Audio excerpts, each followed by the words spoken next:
ज़रा सोचिए, राजस्थान के एक छोटे से शहर का 23 साल का लड़का आयुष, जिसने पिछले 3 साल से अपनी ज़िंदगी एसएससी सीजीएल की तैयारी में झोंक दी। जुलाई 2025 में उसे एसएससी सिलेक्शन पोस्ट फेज़ 13 का एग्ज़ाम देने 200 किलोमीटर दूर जाना पड़ा। होटल बुक किया, ट्रेन का टिकट लिया, खाने पीने का खर्च, फैमिली की जेब से 8,000 का बोझ। सुबह 6 बजे हाथ में एडमिट कार्ड और आंखों में सपने लेकर वो एग्ज़ाम सेंटर पहुंचा, लेकिन गेट पर एक नोटिस चिपका, exam cancel due to technical issue.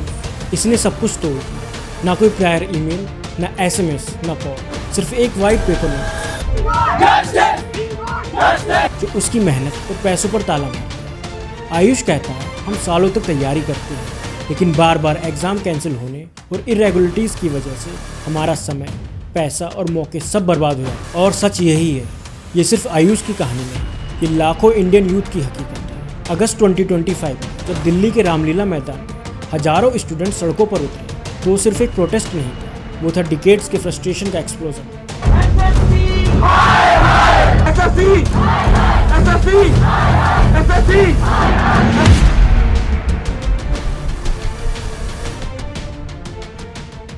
जुलाई 24 से अगस्त 1 2025 के बीच हुआ SSC selection post phase 13 exam एक ऐसी हिस्ट्री बन गया जिसे भुलाना ऑलमोस्ट इम्पॉसिबल है। इस एग्ज़ाम में 5 लाख से ज़्यादा कैंडिडेट्स बैठे, लेकिन यह पूरी तरह एक एडमिनिस्ट्रेटिव डिजास्टर साबित हुआ। तो सबसे पहले बात करते हैं टेक्निकल नाइटमेयर की। एग्ज़ाम सेंटर्स पर कंप्यूटर सिस्टम्स बार बार फ्रीज और क्रैश हो रहे थे। कई बार तो लॉगिन सेशंस स्टार्ट ही नहीं होते थे और सर्वर्स बार बार डाउन हो जाते थे। बायोमेट्रिक वेरिफिकेशन सिस्टम्स भी सही से काम नहीं कर रहे थे। मेरा रजिस्ट्रेशन ही नहीं हो पाया, ये लोग बायोमेट्रिक में आए ही नहीं, नाम ही नहीं, तो मैं एग्जाम नहीं दे पाया हूँ। कई स्टूडेंट्स की स्क्रीन एग्जाम के बीच में ही ब्लैंक हो गई और सबसे शॉकिंग बात यह रही कि लॉस्ट टाइम रिकवर करने के लिए कोई बैकअप सिस्टम मौजूद ही नहीं था। दूसरी सबसे बड़ी प्रॉब्लम थी एडमिट कार्ड। एसएससी रूल्स के हिसाब से एडमिट कार्ड्स कम से कम 4 दिन पहले रिलीज़ होने चाहिए, लेकिन फेज़ 13 कैंडिडेट्स को एग्ज़ाम से सिर्फ 2 दिन पहले एडमिट कार्ड्स मिले। कई स्टूडेंट्स को तो एग्ज़ाम डे तक एडमिट कार्ड नहीं मिला, जिससे उनके लिए एग्ज़ाम देना और भी मुश्किल हो गया। और फिर आती है geographic madness. Exam centres allot करने में जो गड़बड़ी हुई वो ऑलमोस्ट अनबिलीवेबल थी। अब आप खुद ही सोचिए, किसी को जयपुर से उठाकर अंडमान एंड निकोबार आइलैंड्स भेज दिया गया एग्ज़ाम देने के लिए। वो कैंडिडेट भी एक बार सोच में पड़ गया होगा कि उसने एसएससी का फॉर्म फिल किया था या भारत दर्शन यात्रा का। और आखिरकार ये पूरा मामला स्टूडेंट्स के लिए ब्रेकिंग पॉइंट बन गया। इतनी भारी स्केल पर प्रॉब्लम्स हुई कि 55,000 से ज़्यादा ऑफिशियल शिकायतें रजिस्टर करनी पड़ी, जो एसएससी के इतिहास में अनप्रेसिडेंटेड था। सोशल मीडिया पर एसएससी मिसमैनेजमेंट और जस्टिस फॉर एस्पिरेंट जैसे हैशटैग्स लगातार ट्रेंड करते रहे, जो इस पूरे एग्जाम फेलियर की इंटेंसिटी और स्टूडेंट्स के गुस्से को साफ दिखाते हैं। अब आते हैं इस फेलियर के सबसे कंट्रोवर्शियल चैप्टर पर, एडिक्विटी कैरियर टेक्नोलॉजीज। आज यह नाम सुनते ही स्टूडेंट्स का खून खौल जाता है और इसकी वजह है इस कंपनी का डार्क पास्ट। अगर आप एडिक्विटी का बैकग्राउंड देखेंगे तो सच में शॉक हो जाएंगे। 2020 में central directorate general of training ने इस कंपनी को ब्लैकलिस्ट कर दिया था। इसके ऊपर व्यापम स्कैम से अलेज्ड कनेक्शंस तक के आरोप लगे। वही व्यापम स्कैम जो मध्य प्रदेश का सबसे बड़ा एग्जामिनेशन स्कैंडल था, जिसमें ब्राइबरी, इम्पर्सनेशन और फेक कैंडिडेट्स जैसे सीरियस चार्जेस शामिल थे। इतना ही नहीं, एमपी हाई कोर्ट ने भी एडवाइजरी दी थी कि एडिक्विटी जैसी कंपनी को एग्जाम कंडक्ट कराने का काम ना दिया जाए। इसके अलावा इस कंपनी का नाम पेपर लीक केसेस में भी बार बार सामने आया। तो अब सवाल ये आता है कि ऐसी हिस्ट्री के बावजूद भी इसे इतना बड़ा नेशनल लेवल एग्जाम हैंडल करने का कॉन्ट्रैक्ट कैसे मिल गया। एसएससी एग्जाम से पहले टीसीएस कंडक्ट करती थी। परफेक्ट तो वो भी नहीं थी, पर टेक्निकल पैरामीटर्स पर टीसीएस ने एडिक्विटी से ज़्यादा स्कोर किया था और ये बात खुद एसएससी चेयरमैन ने एक्सेप्ट की। टीसीएस का कॉन्ट्रैक्ट वैल्यू था करीब 497 करोड़ रुपीज़, जबकि एडिक्विटी ने बिड दी सिर्फ 273 करोड़ रुपीज़ की। यानी साफ है कि गवर्नमेंट ने यहाँ कॉस्ट कटिंग को प्रायोरिटी दी, क्वालिटी को नहीं।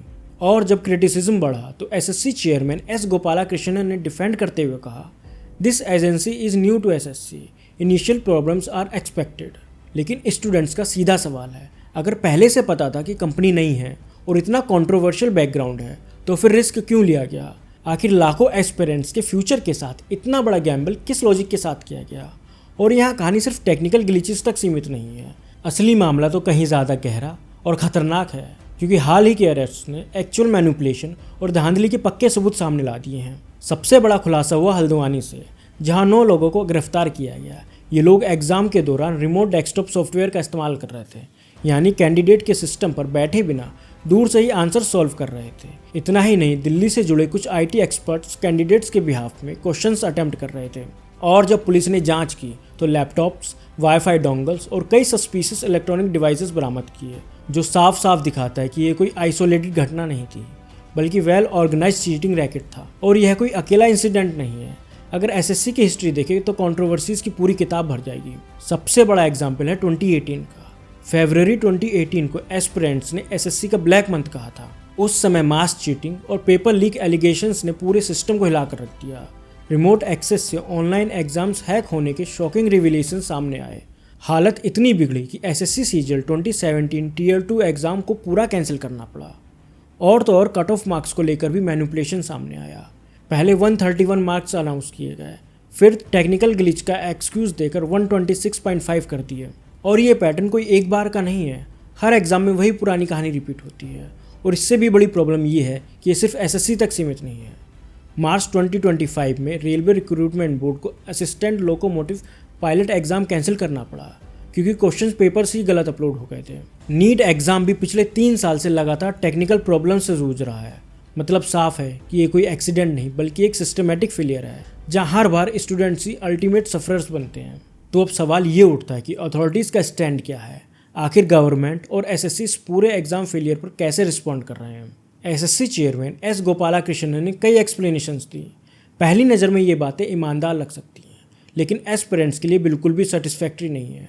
उनका मेन डिफेंस कुछ इस तरह रहा कि एजेंसी नई है, इनिशियल प्रॉब्लम्स एक्सपेक्टेड हैं, वेंडर रिमूव करने से एग्जाम्स दिसंबर तक डिले हो जाएंगे, री एग्ज़ाम सिर्फ अफेक्टेड कैंडिडेट्स के लिए होगा, बेटर ट्रांसपेरेंसी के लिए मल्टी एजेंसी सिस्टम इम्प्लीमेंट किया जा रहा है।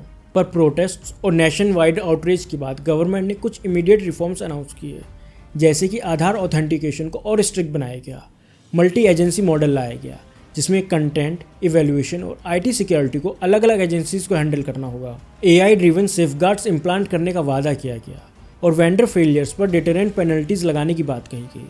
लेकिन स्टूडेंट्स का आर्गुमेंट बिल्कुल सीधा है, टू लिटिल टू लेट। और अब सबसे अहम सवाल, आखिर स्टूडेंट्स चाहते क्या हैं? सच कहें तो उनकी डिमांड्स बिल्कुल बेसिक और रीजनेबल हैं। कोर एक्सपेक्टेशंस सिर्फ इतनी है कि एग्ज़ाम फेयर हो, बिना टेक्निकल ग्लिचेस और मैनिपुलेशन के। हर कैंडिडेट्स को प्रॉपर इंफ्रास्ट्रक्चर और इक्वल अपॉर्चुनिटीज़ मिले, सिलेक्शन मेरिट बेस्ड हो, ना कि रैंडम लक या फ्लॉड सिस्टम से। प्रोसेस ट्रांसपेरेंट हो, क्लियर टाइमलाइंस और प्रॉपर कम्युनिकेशंस के साथ। और सबसे ज़रूरी, अगर मिस्टेक्स हों तो अकाउंटेबिलिटी हो और प्रॉपर सॉल्यूशन मिले। और इन्हीं एक्सपेक्टेशंस को लेकर दिल्ली प्रोटेस्ट में स्टूडेंट ने कुछ स्पेसिफिक डिमांड्स भी रखी हैं, जैसे एडिक्विटी को ब्लैकलिस्ट करके उसका कॉन्ट्रैक्ट तुरंत कैंसिल किया जाए। जिन कैंडिडेट्स को फाइनेंशियल बर्डन झेलना पड़ा, उन्हें ट्रैवल और लॉजिंग कॉस्ट का मुआवजा मिले। एक फिक्स्ड एग्जाम कैलेंडर बनाया जाए ताकि हर रिक्रूटमेंट साइकिल 6 to 8 मंथ्स में कंप्लीट हो सके। टाइमली आंसर कीज रिलीज हो और ऑब्जेक्शंस रेज करने के लिए प्रॉपर मैकेनिज्म हो। और सबसे इम्पॉर्टेंट, एक स्टूडेंट्स कमीशन बनाया जाए जो सेंट्रलाइज ग्रीवेंस रेडर्सल बॉडी की तरह काम करे। यह डिमांड्स इग्नोर करना सिर्फ स्टूडेंट्स के साथ ही अन्याय नहीं होगा, बल्कि पूरे डेमोक्रेटिक सिस्टम के लिए खतरा बन सकता है। क्योंकि डेमोक्रेसी में मेरिटोक्रेसी सिर्फ प्रिंसिपल नहीं, बल्कि फाउंडेशन है। अगर यूथ का बिलीफ इस सिस्टम में हिल गया तो इसका असर पूरे समाज और देश के फ्यूचर पर पड़ेगा। तो अब बात करते हैं सॉल्यूशंस की। आखिर इस पूरे क्राइसिस से निकलने का रास्ता क्या हो सकता है? तो सबसे पहले अर्जेंट फिक्सेस ज़रूरी हैं, ताकि अगली एग्जाम साइकिल में स्टूडेंट्स को फिर से वही नाइटमेयर फेस ना करना पड़े। जैसे exam conducting responsibility professional agencies जैसे एनटीए या सीबीएसई को दी जाए, जिनका प्रूवन ट्रैक रिकॉर्ड है। रॉबस्ट बैकअप सिस्टम्स बने, मल्टीपल सर्वर लोकेशंस और रिडेंडेंट कनेक्टिविटी के साथ। हर एग्जाम सेंटर पर ट्रेन टेक्निकल स्टाफ मौजूद रहे ताकि इंस्टेंट प्रॉब्लम रिजोल्यूशन हो सके। एग्जाम कंडक्ट के दौरान real time monitoring systems active रहें ताकि ग्लिचेस तुरंत डिटेक्ट और फिक्स किए जा सकें। अकाउंटेबिलिटी फ्रेमवर्क तैयार हो, जैसे वेंडर ब्लैकलिस्टिंग का एक स्ट्रिक्ट और ट्रांसपेरेंट मैकेनिज्म हो। सर्विस फेलियर्स पर हैवी फाइनेंशियल पेनल्टीज लगाई जाएँ और सबसे ज़रूरी, इंश्योरेंस कवरेज सिस्टम बनाया जाए ताकि कैंडिडेट्स को हुए नुकसान का कंपनसेशन ऑटोमेटिकली गारंटी हो सके। इमीडिएट फिक्सेस के बाद सिस्टम को लॉन्ग टर्म में भी रिलायबल बनाना होगा। इसके लिए एक फिक्स्ड एनुअल एग्जाम कैलेंडर बने ताकि स्टूडेंट्स को प्रेडिक्टेबल टाइमलाइंस मिले। कम्युनिकेशन बेटर की जाए, एसएमएस, ईमेल और ऑफिशियल पोर्टल्स पर रेगुलर अपडेट्स मैंडेटरी हों। सेंटर एलोकेशन एल्गोरिदम को अपग्रेड किया जाए ताकि स्टूडेंट्स को मैक्सिमम ज्योग्राफिक प्रॉक्सिमिटी मिले। एग्जाम कंडक्टिंग स्टाफ को प्रोफेशनल ट्रेनिंग दी जाए हर पॉसिबल सिनेरियो के लिए क्लियर स्टैंडर्ड ऑपरेटिंग प्रोसीजर्स बनाए जाएं, इंडिपेंडेंट क्वालिटी एश्योरेंस टीम बनाई जाए जो रेगुलर ऑडिट्स और सरप्राइज इंस्पेक्शंस करें। और अब बात सिर्फ एग्ज़ाम सेंटर्स की नहीं बल्कि पूरे सिस्टम को फ्यूचर रेडी बनाने की है। यूथ के फ्रस्ट्रेशन का असली इलाज तभी होगा जब हम जड़ पर वार करेंगे, जिसके लिए इकोनॉमिक डाइवर्सिफिकेशन करना होगा। जैसे सिर्फ सरकारी नौकरी ही ऑप्शन ना हो, प्राइवेट सेक्टर में बड़ी अपॉर्चुनिटीज़ निकले, स्टार्टअप इकोसिस्टम स्ट्रॉन्ग हो ताकि नौजवान सिर्फ जॉब सीकर नहीं जॉब क्रिएटर भी बने। सर्विस सेक्टर एक्सपेंड हो, आईटी, हेल्थ केयर, फाइनेंस जैसी हाई स्किल फील्ड्स में ग्रोथ आए। स्किल डेवलपमेंट प्रोग्राम्स ऐसे हों जो इंडस्ट्री की एक्चुअल डिमांड से मैच करें। और इसके साथ ही एजुकेशन सिस्टम रिफॉर्म भी लाना होगा, मतलब सिर्फ किताबों का ज्ञान है, प्रैक्टिकल स्किल्स भी करिकुलम का हिस्सा हो। वोकेशनल ट्रेनिंग को सेकंड ऑप्शन नहीं बल्कि मेन स्ट्रीम ऑप्शन बनाया जाए। कॉलेजेस और इंडस्ट्री के बीच रियल कोलैबोरेशन हो ताकि स्टूडेंट्स को रियल वर्ल्ड एक्सपोजर मिले। और सबसे ज़रूरी, एक ही एग्जाम से पूरी ज़िंदगी डिसाइड करने वाला सिस्टम बदला जाए। कंटिन्यू असेसमेंट हो ताकि स्ट्रेस भी कम हो और टैलेंट भी प्रॉपरली मेजर हो। और इसके साथ ही गवर्नेंस इंप्रूवमेंट्स भी ज़रूरी हैं, जिसके लिए एसएससी को ऑटोनॉमी मिले, रिसोर्सेज और प्रोफेशनल मैनेजमेंट के साथ। टेक्नोलॉजी इंफ्रास्ट्रक्चर मॉडर्न और सिक्योर हो, चीटिंग और ग्लिचेस बंद हों, रेगुलर रिक्रूटमेंट साइकिल फिक्स हो, बैकलॉग का बोझ खत्म हो और सबसे अहम, सिलेक्शन प्रोसेस पूरी तरह ट्रांसपेरेंट हो ताकि पब्लिक स्क्रूटनी से ट्रस्ट बना रहे। तो दोस्तों, आयुष की कहानी से शुरू हुई ये डिस्कशन हमें एक बहुत बड़ी सच्चाई तक ले आई है कि एसएससी प्रोटेस्ट कोई एक आइसोलेटेड कंट्रोवर्सी नहीं है। ये दरअसल इंडियन यूथ के सिस्टमैटिक मार्जिनलाइजेशन का सिंबल है। प्रॉब्लम रियल और जेन्युइन है। लाखों एस्पिरेंट्स बार बार सेम इश्यूज फेस कर रहे हैं, तो ये क्लियरली सिस्टम की फेलियर है। सॉल्यूशंस मौजूद हैं लेकिन पॉलिटिकल विल चाहिए। सिर्फ क्विक अनाउंसमेंट्स नहीं बल्कि ग्राउंड लेवल पर इम्प्लीमेंटेशन। टाइम क्रिटिकल है। डिले का मतलब होगा कि यूथ का कॉन्फिडेंस पूरी तरह टूट जाए, और जब ऐसा होगा उसके सोशल कॉन्सिक्वेंसेस डेंजरस साबित होंगे। आयुष जैसे मिलियन ऑफ स्टूडेंट्स डिजर्व करते हैं एक फेयर सिस्टम, ट्रांसपेरेंट प्रोसेस और अकाउंटेबल इंस्टीट्यूशंस। ये कोई लग्जरी या चैरिटी नहीं, ये उनका बेसिक डेमोक्रेटिक राइट है। किसी भी देश की असली ताकत सिर्फ उसकी सेना या इकोनॉमी में नहीं बल्कि यूथ के कॉन्फिडेंस और ट्रस्ट में भी होती है। और अगर ये फाउंडेशन हिल जाए तो सारी डेवलपमेंट खोखली लगती है। गवर्नमेंट को समझना होगा कि ये सिर्फ एडमिनिस्ट्रेटिव इशू नहीं है, ये एक्चुअली एक नेशनल इमरजेंसी है।